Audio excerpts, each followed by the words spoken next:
रावण के बारे में कुछ ऐसे अनसुने रहस्यमयी बातें जिसको जानकर सच में आप चौंक जाएंगे। और तो और क्या रावण सच में कलयुग में वापस आने वाला है, मतलब फिर से जीवित होने वाला है कलयुग में।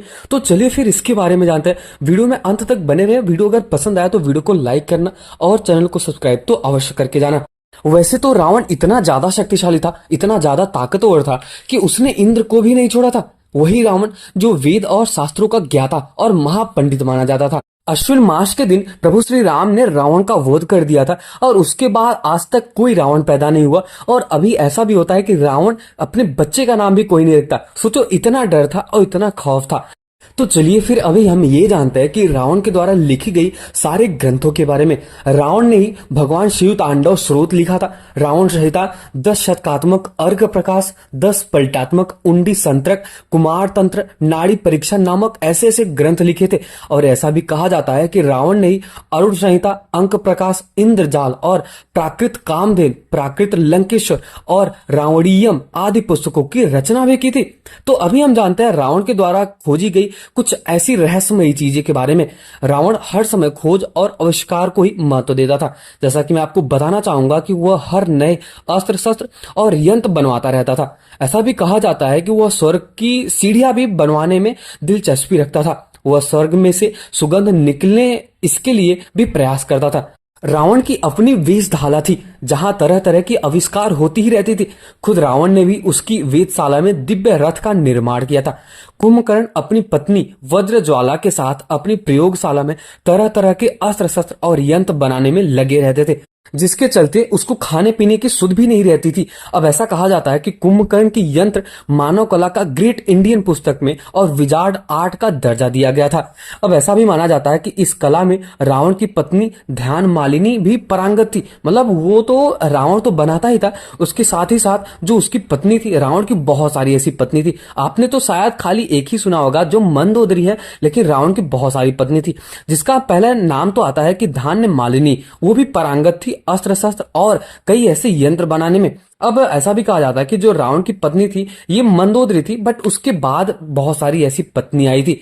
अब हम जानते हैं कि तपस्वी को बारे में। रावण इतना बड़ा तपस्वी था, इतना ज्यादा तपस्वी था कि उसकी इच्छाओं की पूर्ति के लिए वो कुछ भी करता रहता था। भगवान ब्रह्मा की तपस्या करता था, भगवान ब्रह्मा से वरदान मांगता था और उसने तप के ही बल पे सभी ग्रहों को, देवों को और जितने भी छोटे मोटे भगवान थे सबको बंधक बना लिया था।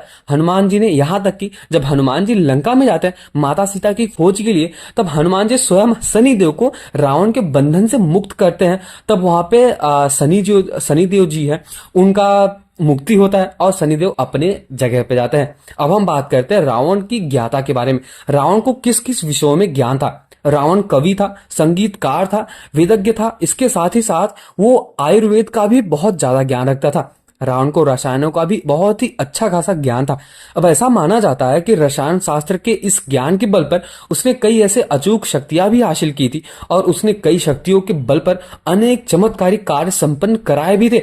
हर व्यक्ति को जड़ी बूटी और आयुर्वेद का ज्ञान रखना चाहिए क्योंकि जीवन में इसकी उपयोगिता बहुत ज्यादा होती है। अब हम बात करते हैं रावण को महिलाओं में बहुत ज्यादा रस था।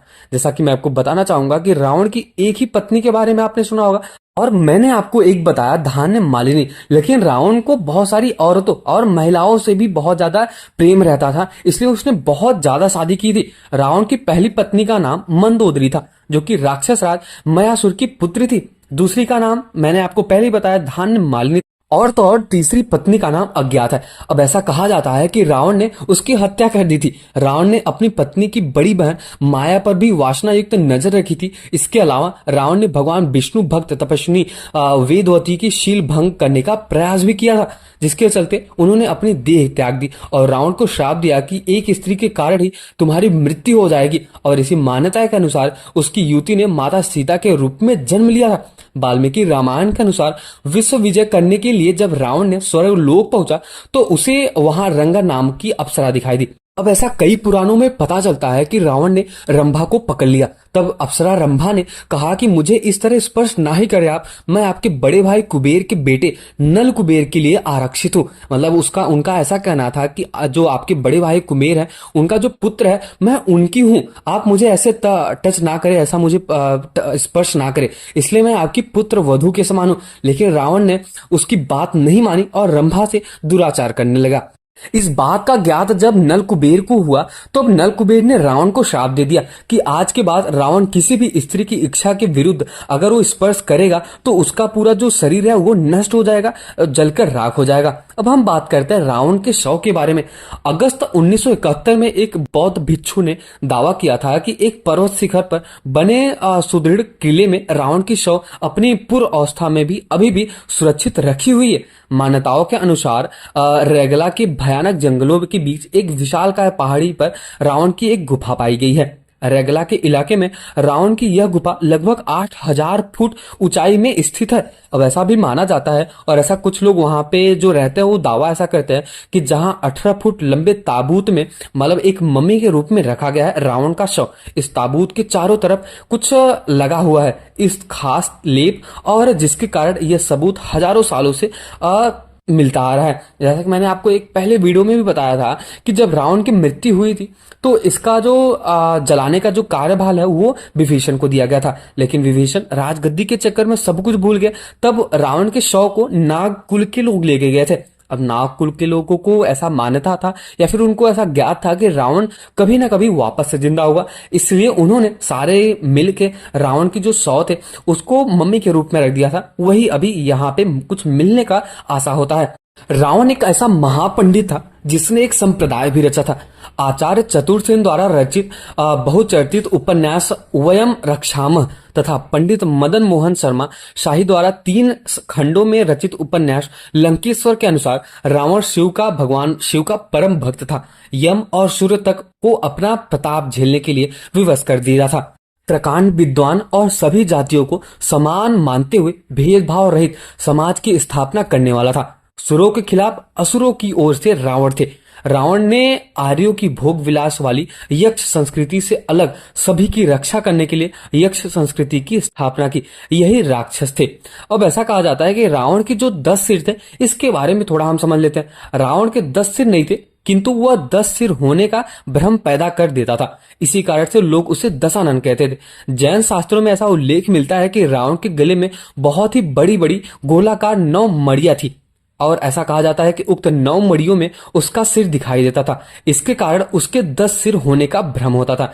रामायण में वाल्मीकि जी ने रावण के लिए अनेक शब्दों का प्रयोग किया है। रावण, लंकेश, लंकेश्वर, दशानन, 10 स्कंदर, राक्षस सिंह, रक्षपति और यहाँ तक कि राक्षस सदार्दुलम, राक्षसेंद्र, राक्षस सादिकम, राक्षसलेश्वर, लंकेश और लंकेश्वर कुछ ऐसे नाम है जिसकी गिनती कर पाना बहुत ही ज्यादा हो जाएगा। और इसके साथ ही साथ वाल्मीकि जी ने रावण के लिए 10 सिर सूचक दशानन और 10 या दस्कंदर जैसे शब्दों का भी प्रयोग किया है।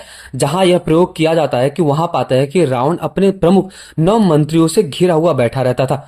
तलब यह कि नवरत्न परंपरा रावण की शुरुआत होती थी, सम्राट अशोक तक चलती थी और बाद में तुर्क बादशाह अकबर इसे अपनाता था।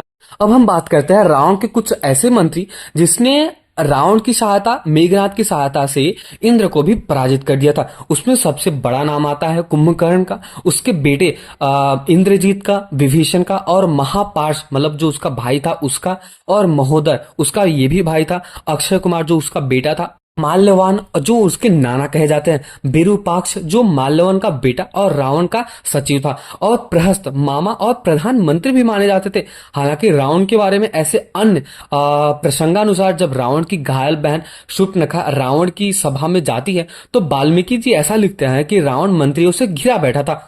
रावण की 20 भुजाएं और 10 मस्तक माने जाते थे। और ऐसा भी कहा जाता है कि इसी तरह जब हनुमान जी को बंदी बनाकर रावण की मंत्री परिषद में सामने पेश किया जाता है तब हनुमान जी स्वयं देखते हैं कि रावण के 10 सिर हैं।